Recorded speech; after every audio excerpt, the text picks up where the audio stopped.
பள்ளி பாதுகாப்பை மேம்படுத்தும் நடவடிக்கையாக நாடு முழுவதும் சிசிடிவி கேமராக்களை நிறுவ கல்வி அமைச்சு கூடுதலாக 5 மில்லியன் ரிங்கிட் நிதி ஒதுக்கியுள்ளது.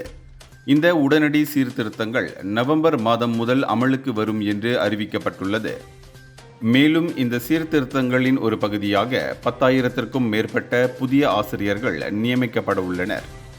இவர்களில் 500க்கும் மேற்பட்ட வழிகாட்டுதல் மற்றும் ஆலோசனை பணியாளர்கள் அடங்குவர். அத்துடன் விடுதி பள்ளிகளின் பாதுகாப்பை உறுதி செய்ய 600 விடுதி வார்டன் உதவியாளர்களும் நியமிக்கப்பட உள்ளனர்.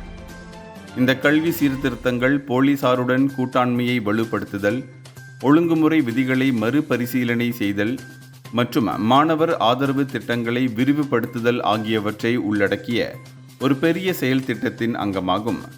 இதன் மூலம் மாணவர்களின் நலன் மற்றும் மன ஆரோக்கியத்திற்கு முதலிடம் கொடுத்து பாதுகாப்பான மற்றும் வளமான கல்வி சூழலை உறுதி செய்வதே கல்வி அமைச்சின் நோக்கமாகும். இந்தியர்களின் இதய குரல் மக்களோசை.